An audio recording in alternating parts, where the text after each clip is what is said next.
शांति। आज 3 मई 2024 के बाबा के अनमोल मधुर महावाक्य सुनते हैं। आज की मुरली में बाबा कहे, बच्चे मैं तुम्हें एक मेहनत देता हूं। कौन सी मेहनत? तो बच्चे, काम महाशत्रु है, उस पर तुम्हें जीत पानी है। पतित से पावन बनने की मेहनत इस संगम युग में जरूर करनी है। बाबा कहे, जो पावन बनते हैं वो पारसनाथ बन जाते हैं। और उसकी विधि बाबा ने बताई कि उसके लिए तुम्हें स्वयं को आत्मा समझकर जिसको भी देखते हो उनके प्रति आत्मिक दृष्टि, आत्मिक वृत्ति, आत्मिक भाव जरूर हो। तब इस काम रूपी शत्रु पर तुम जीत प्राप्त कर सकते हो और सहज ही पतित से पावन बन नई दुनिया में जाने के योग्य बन सकते हो। उसके लिए बाबा ने हम बच्चों को एक बहुत सुंदर महामंत्र दिया है। वो महामंत्र है मन मना भव। और इस महामंत्र से बाबा कहे, पुराने जो भी कार्मिक हिसाब किताब है उसको सहजता से चुकता कर सकते हो और माया को भी अपने वश में कर सकते हो। इसलिए इस महामंत्र का प्रयोग हर वक्त करते रहो, निरंतर मन मना भव होकर रहो। सुनते हैं आज के बाबा के अनमोल मधुर महावाक्य। ओम शांति। मीठे बच्चे, इस दुख धाम को जीते जी तलाक दो, क्योंकि तुम्हें सुखधाम जाना है। आज की मुरली से प्रश्न है, बाप बच्चों को कौन सी एक छोटी सी मेहनत देते हैं? उत्तर, बाबा कहते, बच्चे काम महाशत्रु है, इस पर विजय प्राप्त करो। यही तुम्हें थोड़ी सी मेहनत देता हूं। तुम्हें संपूर्ण पावन बनना है। पतित से पावन अर्थात पारस बनना। पारस बनने वाले पत्थर नहीं बन सकते। तुम बच्चे अभी गुलगुल बनो तो बाप तुम्हें नैनों पर बिठाकर साथ ले जाएंगे। बाबा कहे, पावन बनने से तुम्हें बाप नैनों पर बिठाकर साथ ले जाएंगे। ओम शांति। रूहानी बाप रूहानी बच्चों को समझाते हैं। यह तो बच्चे जरूर समझते हैं कि हम ब्राह्मण हैं जो देवता बनेंगे। बाबा कहे, ये तो जरूर समझते हैं और निश्चय भी करते हैं कि हम ब्राह्मण ही है जो देवता बनेंगे। ये पक्का निश्चय है ना? पूछते बाबा। टीचर जिसको पढ़ाते हैं जरूर आप समान बना देते हैं। यह तो निश्चय की बात है। कल्प कल्प बाप आकर समझाते हैं। हम नरकवासियों को स्वर्गवासी बनाते हैं। सारी दुनिया को स्वर्गवासी बनाने वाला कोई तो होगा ना। बाप स्वर्गवासी बनाते, रावण नरकवासी बनाते हैं। इस समय है रावण राज्य, सतयुग में है राम राज्य। राम राज्य की स्थापना करने वाला है तो जरूर रावण राज्य की स्थापना करने वाला भी होगा। जब राम राज्य की स्थापना करने वाला है तो जरूर रावण राज्य की स्थापना करने वाला भी होगा। राम भगवान को कहा जाता है। भगवान नई दुनिया स्थापन करते हैं। ज्ञान तो बहुत सहज है, कोई बड़ी बात नहीं। परंतु क्या पत्थर बुद्धि ऐसे हैं जो पारस बुद्धि होना ही असंभव समझते हैं ये तो बहुत मुश्किल है ना? तो इसीलिए बाबा कहे, पत्थर बुद्धि ऐसे हैं जो पारस बुद्धि होना ही असंभव समझते हैं। नरकवासी से स्वर्गवासी बनने में बड़ी मेहनत लगती है। क्यों? क्योंकि माया का प्रभाव है, बुद्धि के ऊपर माया का प्रभाव है। इतने बड़े बड़े मकान 50 मंजिल 100 मंजिल के बनाते हैं, स्वर्ग में कोई इतनी मंजिल होती नहीं। आजकल यहां ही बनाते रहते हैं। तुम समझते हो सतयुग में ऐसे मकान नहीं होते जैसे यहां बनाते हैं। बाप खुद समझाते हैं, इतना छोटा झाड़ सारे विश्व पर होता है, तो वहां मंजिलें आदि बनाने की दरकार ही नहीं। ढेर की ढेर जमीन पड़ी रहती है, यहाँ तो जमीन है ही नहीं, इसीलिए जमीन का दाम कितना बढ़ गया है। वहां तो जमीन का भाव लगता ही नहीं, न म्यूनिसिपैलिटी टैक्स आदि लगता है। जिसको जितनी जमीन चाहिए ले सकते हैं, वहां तुमको सब सुख मिल जाते हैं, सिर्फ एक बाप की इस नॉलेज से।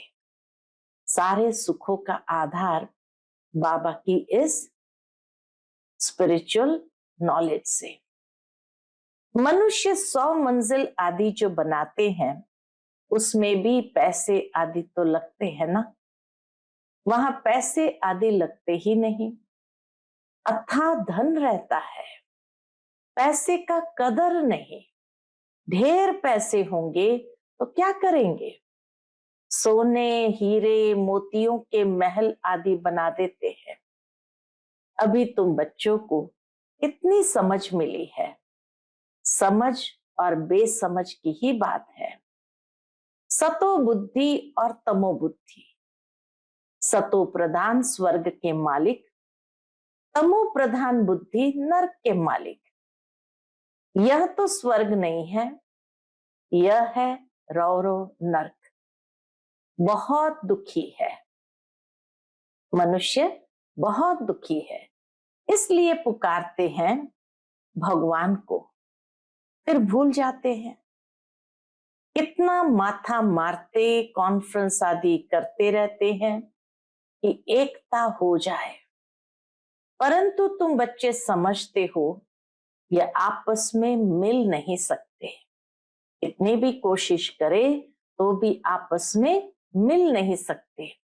ये सारा झाड़ जड़ी भूत है, फिर नया बनता है। तुम जानते हो कलयुग से सतयुग कैसे बनता है, यह नॉलेज तुमको बाप अभी ही समझाते हैं। सतयुग वासी सो फिर कलयुग वासी बनते हो, फिर तुम संगम वासी बन सतयुग वासी बनते हो। कहेंगे इतने सब सतयुग में जाएंगे? नहीं, इतने सारे तो सतयुग में नहीं जाएंगे। जो सच्ची सत्यनारायण की कथा सुनेंगे वही स्वर्ग में जाएंगे, बाकी सब शांति धाम में चले जाएंगे। दुख धाम तो होगा ही नहीं, तो इस दुख धाम को जीते जी तलाक दे देना चाहिए। बाप युक्ति तो बताते हैं कैसे तुम तलाक दे सकते हो। इस सारी सृष्टि पर देवी देवताओं का राज्य था, अभी फिर बाप आते हैं स्थापना करने। हम उस बाप से विश्व का राज्य ले रहे हैं। ड्रामा प्लान अनुसार चेंज जरूर होनी है। यह है पुरानी दुनिया, इसको सतयुग कैसे कहेंगे? परंतु मनुष्य बिल्कुल समझते नहीं है कि सतयुग क्या होता है। बाबा ने समझाया है, इस नॉलेज के लिए लायक वह है जिन्होंने बहुत भक्ति की है। भक्ति का फल ही ज्ञान है, तो जिन्होंने बहुत भक्ति की है वही इस ज्ञान को समझने के लायक है। उन्हें ही समझाना चाहिए, बाकी जो इस स्कूल के होंगे नहीं वह समझेंगे नहीं। तो फिर ऐसे ही टाइम वेस्ट क्यों करना चाहिए? हमारे घराने की नहीं है तो कुछ भी मानेंगे नहीं। कह देते हैं आत्मा क्या परमात्मा क्या, ये मैं समझना ही नहीं चाहता। कई लोग कहते हैं ना, मैं समझना ही नहीं चाहता हूँ, आत्मा जो भी है परमात्मा जो भी है। तो ऐसे के साथ मेहनत क्यों करनी चाहिए? बाबा ने समझाया है, ऊपर में लिखा हुआ है भगवान वाच, मैं आता ही हूं कल्प कल्प पुरुषोत्तम संगम युग पर। और साधारण मनुष्य तन में जो अपने जन्मों को नहीं जानते हैं, मैं बतलाता हूं पूरे 5000 वर्ष का पाठ किसका होता है, हम बता देते हैं। जो पहले नंबर में आया है उनका ही पाठ होगा ना। श्री कृष्ण की महिमा भी गाते हैं, फर्स्ट प्रिंस ऑफ सतयुग। वही फिर 84 जन्मों के बाद क्या होगा? फर्स्ट प्रिंस ऑफ सतयुग श्री कृष्ण 84 जन्मों के बाद क्या होगा? फर्स्ट बेगर, और फिर बेगर टू प्रिंस, फिर प्रिंस टू बेगर। तुम समझते हो प्रिंस टू बेगर कैसे बनते हैं। फिर बाप आकर कौड़ी से हीरे जैसा बनाते हैं। जो हीरे जैसा है वही फिर कौड़ी जैसा बनते हैं। पुनर्जन्म तो लेते हैं ना। सबसे ज्यादा जन्म कौन लेते हैं ये तुम समझते हो। पहले पहले तो श्री कृष्ण को ही मानेंगे, उनकी राजधानी है, बहुत जन्म भी उनके होंगे, ये तो बहुत सहज बात है। परंतु मनुष्य इन बातों पर ध्यान नहीं देते हैं। बाप समझाते हैं तो वंडर खाते हैं। बाबा जब समझाते हैं तो मनुष्य को वंडर लगता है।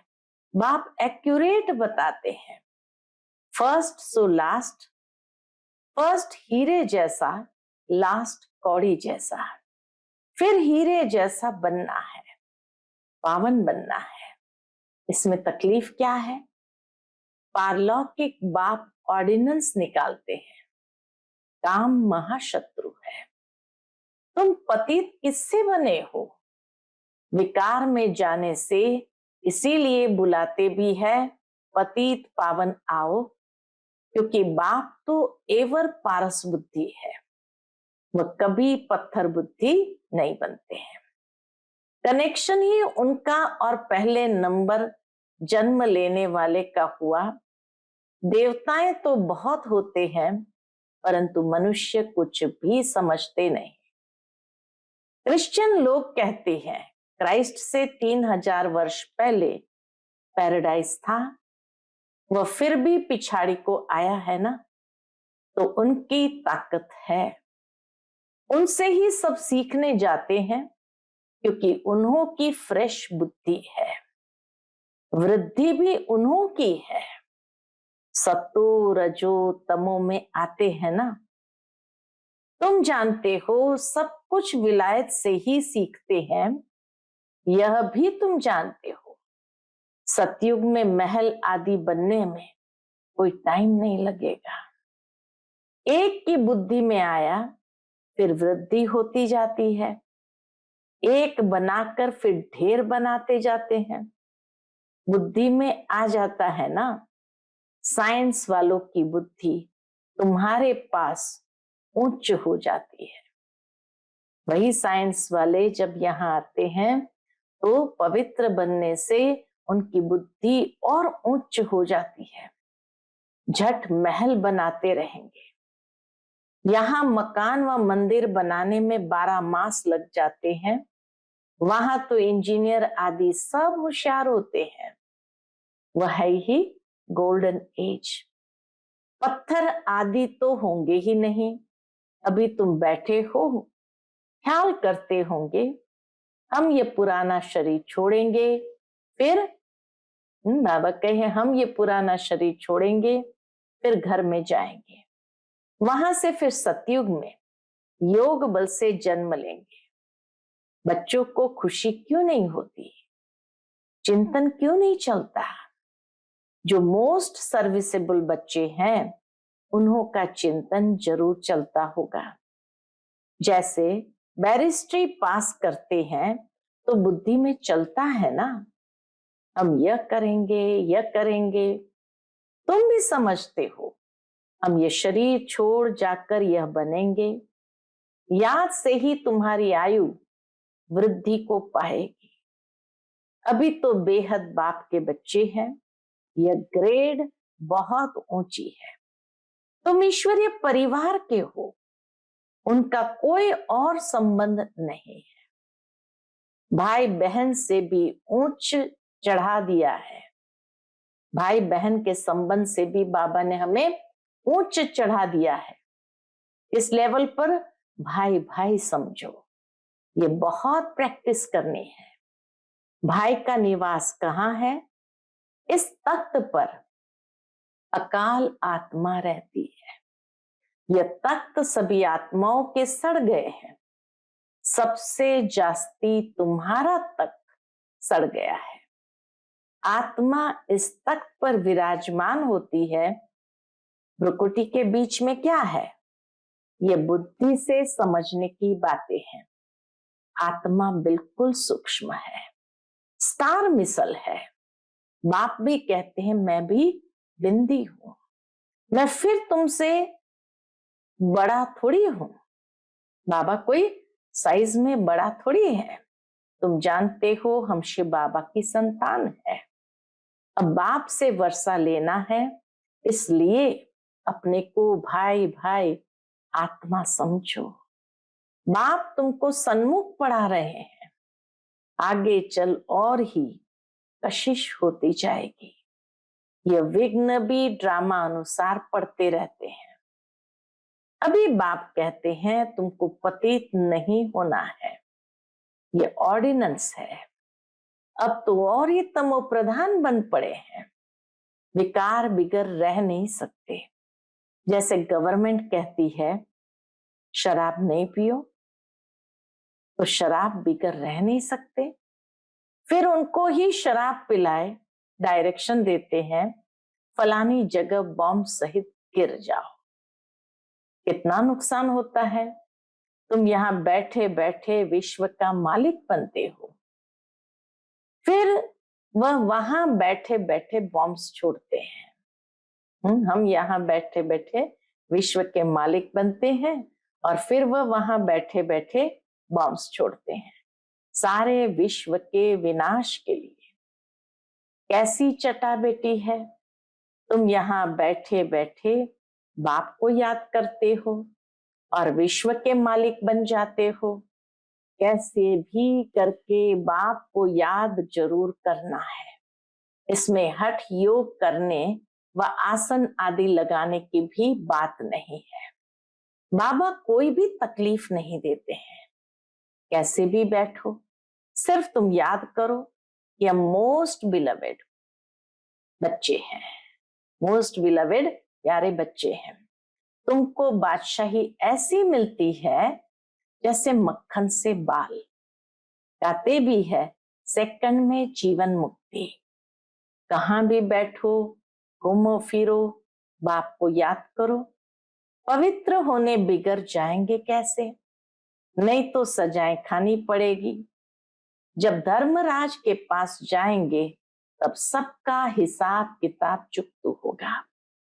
जितना पवित्र बनेंगे उतना ऊंच पद पाएंगे। इम्प्योर रहेंगे तो सूखा रोटला खाएंगे। जितना बाप को याद करेंगे पाप कटेंगे।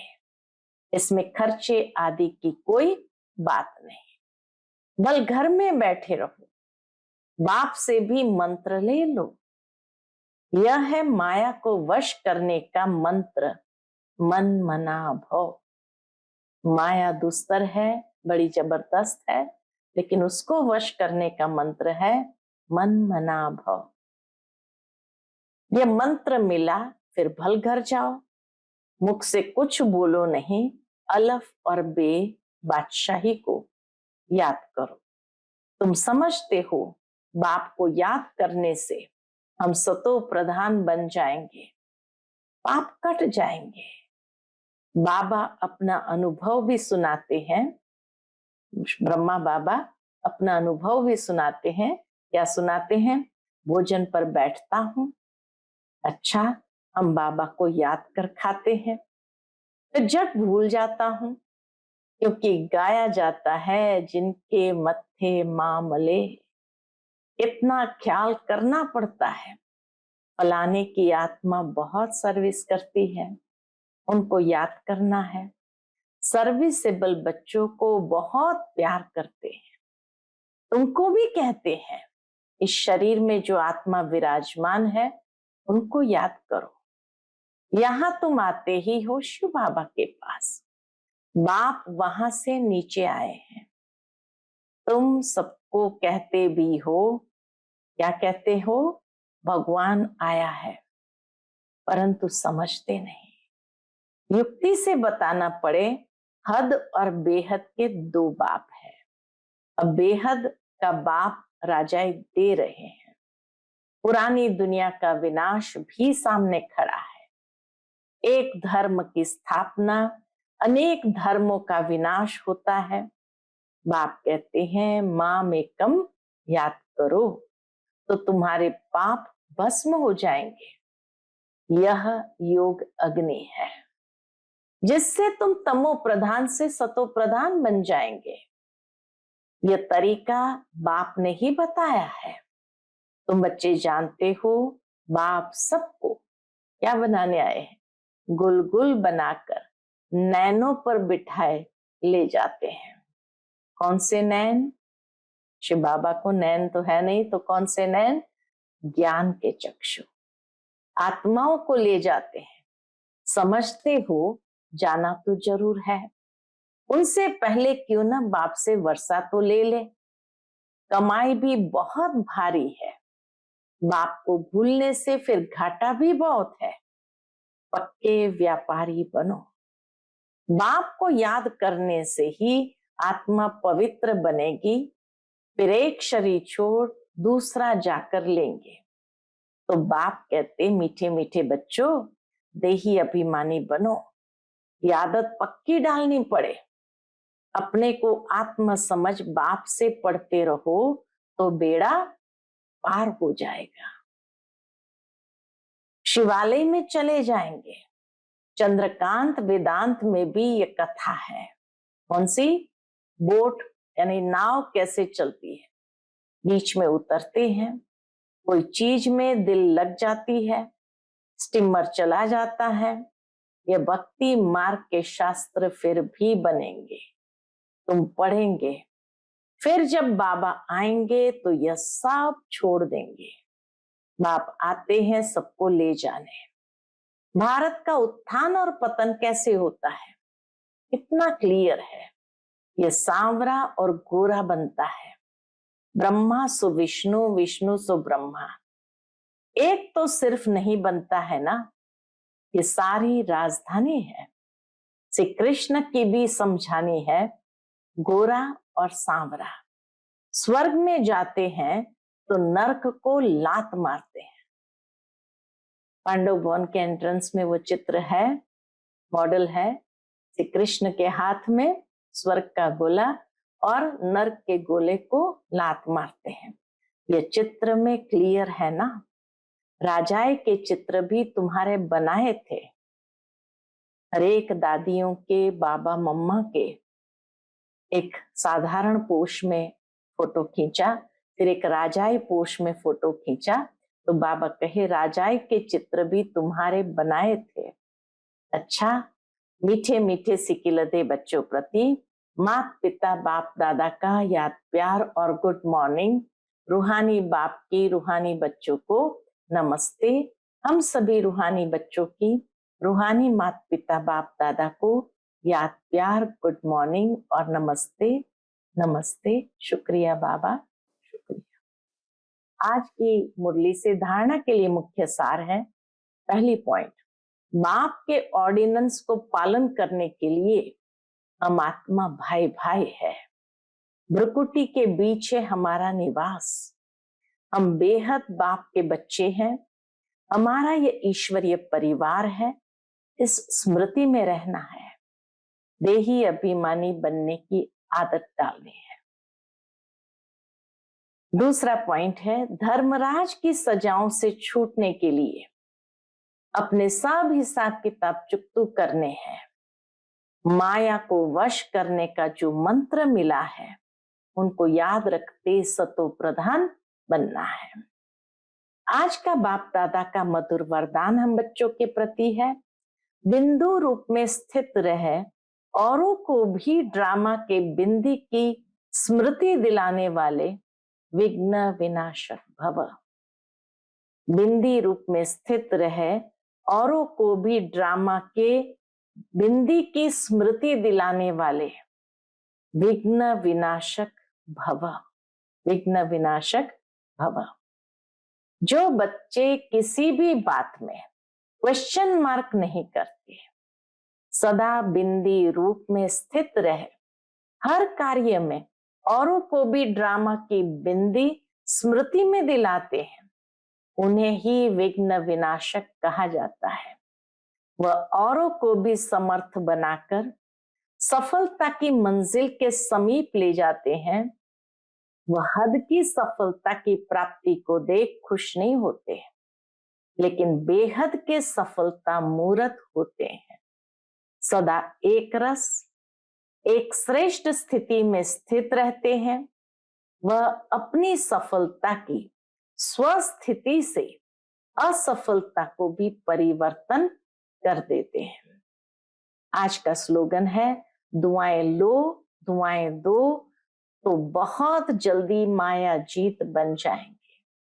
दुआएं लो दुआएं दो, ये बहुत जल्दी माया जीत बन जाएंगे। अच्छा, ओम शांति।